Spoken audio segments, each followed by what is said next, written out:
আজিৰ আমাৰ ভিডিঅ'টোৰ প্ৰথম কুৱেশ্যনটো হ'ব সিন্ধু সভ্যতাৰ আটাইতকৈ গুৰুত্বপূৰ্ণ নগৰ কোনখন আছিল? Which was the most important city of the Indus valley civilisation? Sindhu সভ্যতাৰ আটাইতকৈ ইম্পৰ্টেণ্ট নগৰ কোনখন আছিল বুলি সুধিছে আৰু ইয়াৰ ৰাইট এনচাৰটো হৈ যাব option number B Mohenjodaro. Mohenjodaro আছিল সিন্ধু সভ্যতাৰ আটাইতকৈ গুৰুত্বপূৰ্ণ নগৰ। নেক্সট কুৱেশ্যন, ঋগ্বেদ কোন ভাষাত লিখা হৈছিল? In which language was the Rigveda written? Rigveda কোনটো ভাষাত লিখা আছিল বুলি সুধিছে আৰু ইয়াৰ ৰাইট এনচাৰটো হৈ যাব অপশ্যন নম্বৰ এ সংস্কৃত। সংস্কৃত ভাষাত ঋগ্বেদ লিখা হৈছিল। নেক্সট কুৱেশ্যন, গৌতম বুদ্ধই প্ৰথম উপদেশ ক'ত দিছিল? হোৱেৰ did Gautam Buddha deliver his first sermon? Gautam বুদ্ধই তেখেতৰ প্ৰথম উপদেশ অৰ্থাৎ বাণী ক'ত প্ৰদান কৰিছিল বুলি সুধিছে আৰু ইয়াৰ ৰাইট এনচাৰটো হৈ যাব অপশ্যন নম্বৰ বি সাৰনাথ। সাৰনাথত গৌতম বুদ্ধই তেখেতৰ প্ৰথম বাণী দিছিল। নেক্সট কুৱেশ্যন, মৌৰ্য সাম্ৰাজ্যৰ প্ৰতিষ্ঠাপক কোন আছিল? Who was the founder of the Maurya empire? Maurya সাম্ৰাজ্যৰ প্ৰতিষ্ঠাপক কোন আছিল বুলি সুধিছে আৰু ইয়াৰ ৰাইট এনচাৰটো হৈ যাব option number B Chandragupta Maurya. Chandragupta Maurya আছিল মৌৰ্য সাম্ৰাজ্যৰ প্ৰতিষ্ঠাপক। নেক্সট কুৱেশ্যন, কলিংগ যুদ্ধ কোন মৌৰ্য সম্ৰাটে কৰিছিল? Which Maurya ruler fight the Kalinga war? Kalinga যুদ্ধৰ সময়ত মৌৰ্য সম্ৰাট কোন আছিল বুলি সুধিছে আৰু ইয়াৰ ৰাইট এনচাৰটো হৈ যাব অপশ্যন নম্বৰ চি অশোক। সম্ৰাট অশোকে কলিংগ যুদ্ধত অংশ লৈছিল। নেক্সট কুৱেশ্যন, অসমত পাইক প্ৰথা কিহৰ সৈতে জড়িত আছিল? The paik system was related to? পাইক প্ৰথা অসমত কিহৰ সৈতে ৰিলেটেড আছিল বুলি সুধিছে আৰু ইয়াৰ ৰাইট এনচাৰটো হৈ যাব option number B military service. Military ছাৰ্ভিচৰ সৈতে পাইক প্ৰথা জড়িত আছিল। নেক্সট কুৱেশ্যন, এলাহাবাদ স্তম্ভ লিখন কোন শাসকৰ সৈতে সম্পৰ্কিত? The Allahabad pillar inscription is related to which ruler? কোনজন শাসকৰ সৈতে এলাহাবাদ স্তম্ভ লিখন জড়িত আছিল বুলি সুধিছে আৰু ইয়াৰ ৰাইট এনচাৰটো হৈ যাব অপশ্যন নম্বৰ বি সমুদ্ৰগুপ্ত। সমুদ্ৰগুপ্তৰ সৈতে এলাহাবাদ স্তম্ভ লিখন জড়িত আছিল। নেক্সট কুৱেশ্যন, হৰ্ষবৰ্ধনৰ ৰাজধানী কোনখন আছিল? What was the capital of Harshavardhana? হৰ্ষবৰ্ধনৰ ৰাজধানী কি আছিল বুলি সুধিছে আৰু ইয়াৰ ৰাইট এনচাৰটো হৈ যাব অপশ্যন নম্বৰ এ কনৌজ। হৰ্ষবৰ্ধনৰ ৰাজধানী আছিল কনৌজ। নেক্সট কুৱেশ্যন, ভাৰতলৈ প্ৰথম মুছলমান আক্ৰমণকাৰী কোন আছিল? Who was the first Muslim invader of India? ভাৰতলৈ অহা প্ৰথম মুছলমান আক্ৰমণকাৰী কোন আছিল বুলি সুধিছে আৰু ইয়াৰ ৰাইট এনচাৰটো হৈ যাব option number D Muhammad bin Qasim. Muhammad bin Qasim আছিল ভাৰতলৈ অহা প্ৰথমগৰাকী মুছলমান আক্ৰমণকাৰী। তেখেত কিমান চনত আহিছিল এই এনচাৰটো আপোনালোকে কমেণ্টত জনাওক। নেক্সট কুৱেশ্যন, দিল্লী চুলতান ৰাজৰ প্ৰথম শাসক কোন আছিল? Who was the first ruler of the Delhi sultanate? Delhi চুলতান ৰাজৰ প্ৰথম শাসক কোন আছিল বুলি সুধিছে আৰু ইয়াৰ ৰাইট এনচাৰটো হৈ যাব option number B Qutubuddin Aibak. Qutubuddin Aibak আছিল দিল্লী চুলতান ৰাজৰ প্ৰথমগৰাকী শাসক। নেক্সট কুৱেশ্যন, একটা প্ৰণালী কোনে আৰম্ভ কৰিছিল?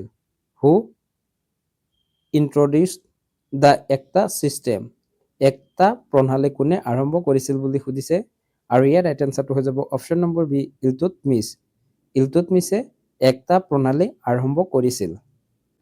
নেক্সট কুৱেশ্যন, কোন যুদ্ধক অসমৰ প্লাচী যুদ্ধ বুলি কোৱা হয়? Which battle is known as the Plassey of Assam? কোনটো যুদ্ধক অসমৰ পলাচী যুদ্ধ বুলি কোৱা হয় বুলি সুধিছে আৰু ইয়াৰ ৰাইট এনচাৰটো হৈ যাব option number A battle of Saraighat. শৰাইঘাটৰ যুদ্ধক অসমৰ পলাচী যুদ্ধ বুলি কোৱা হয়। নেক্সট কুৱেশ্যন, ভাৰতত মোগল সাম্ৰাজ্যৰ প্ৰতিষ্ঠাপক কোন আছিল? Who was the founder of the Mughal empire in India? ভাৰতত মোগল সাম্ৰাজ্যৰ প্ৰতিষ্ঠাপক কোন আছিল বুলি সুধিছে আৰু ইয়াৰ ৰাইট এনচাৰটো হৈ যাব অপশ্যন নম্বৰ বি বাবৰ। বাবৰে ভাৰতত মোগল সাম্ৰাজ্যৰ প্ৰতিষ্ঠা কৰিছিল। নেক্সট কুৱেশ্যন, পানিপথৰ প্ৰথম যুদ্ধ কেতিয়া হৈছিল? In which year was the first battle of Panipat fought? পানিপতৰ প্ৰথম যুদ্ধ কেতিয়া হৈছিল বুলি সুধিছে আৰু ইয়াৰ ৰাইট এনচাৰটো হৈ যাব অপশ্যন নম্বৰ এ 1526 চনত 1526 চনত পানিপতৰ প্ৰথম যুদ্ধ হৈছিল। নেক্সট কুৱেশ্যন, দিন-ই-ইলাহি কোনে আৰম্ভ কৰিছিল? হু ষ্টাৰ্টেড দ্য দিন-ই-ইলাহি? দিন-ই-ইলাহি কোনে আৰম্ভ কৰিছিল বুলি সুধিছে আৰু ইয়াৰ ৰাইট এনচাৰটো হৈ যাব অপশ্যন নম্বৰ চি আকবৰ। আকবৰে দিন-ই-ইলাহি আৰম্ভ কৰিছিল। নেক্সট কুৱেশ্যন, শ্বেৰশ্বাহ ছুৰীয়ে কোন পথ নিৰ্মাণ কৰিছিল? হুইচ ৰোড ৱাজ বিল্ড বাই শ্বেৰশ্বাহ ছুৰী?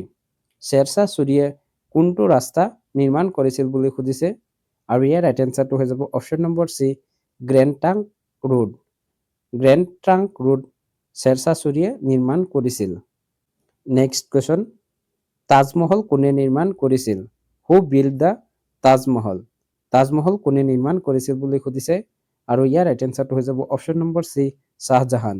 শ্বাহজাহানে তাজমহল নিৰ্মাণ কৰিছিল। নেক্সট কুৱেশ্যন, কাৰ শাসনকালত পুনৰ জিজিয়া কৰ লগোৱা হৈছিল?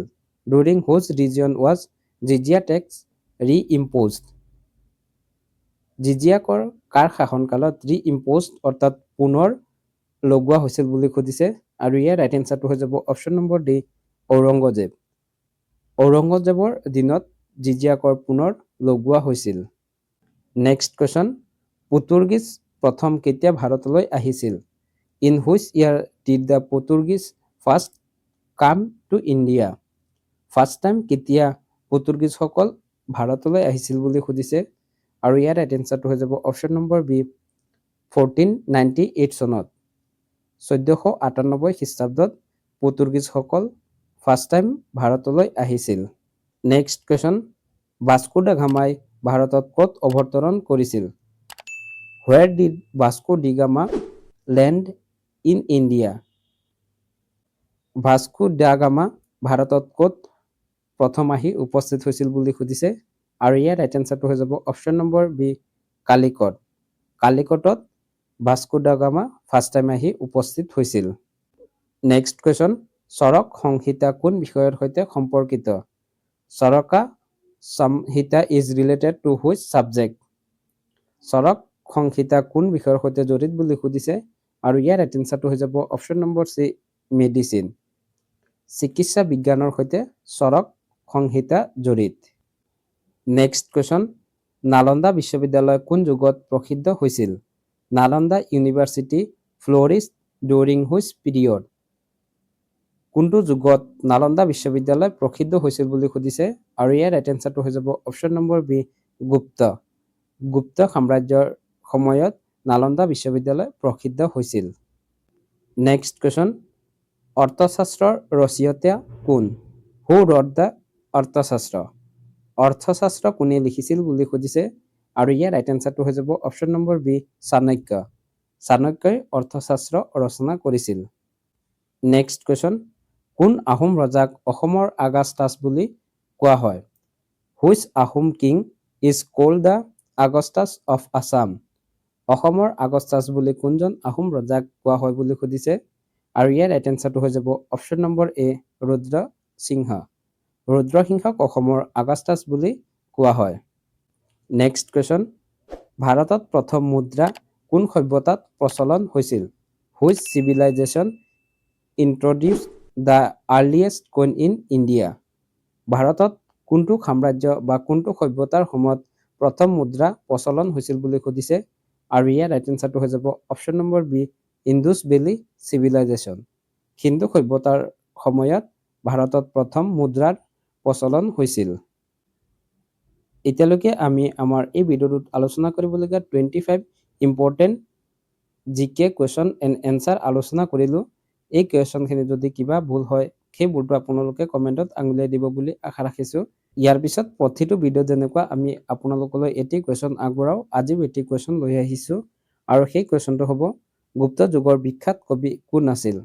হু was the famous poet of the Gupta period? Gupta যুগৰ বিখ্যাত কবি কোন আছিল বুলি সুধিছে। ইয়াৰে 4টা অপশ্যন দিয়া আছে। অপশ্যনখিনিৰ ভিতৰত আপোনালোকে ৰাইট এনচাৰটো কমেণ্টত জনাওক আৰু নহ'লে ইয়াৰ এনচাৰটো আমি ডেছক্ৰিপশ্যনত দি দিম, তাৰ পৰা গৈও ইয়াৰ এনচাৰটো আপোনালোকে জানি ল'ব পাৰিব। ভিডিঅ'টো চাই যদি ভাল পাইছে তেতিয়াহ'লে ভিডিঅ'টোত এটি লাইক কৰি দিব আৰু আমাৰ চেনেলটো এতিয়ালৈকে যদি ছাবস্ক্ৰাইব কৰা নাই তেতিয়াহ'লে চেনেলটো ছাবস্ক্ৰাইব কৰি ৰাখিবলৈ অনুৰোধ জনাইছোঁ। ভিডিঅ'টো শেষলৈ চোৱাৰ বাবে ধন্যবাদ। জয় আই অসম।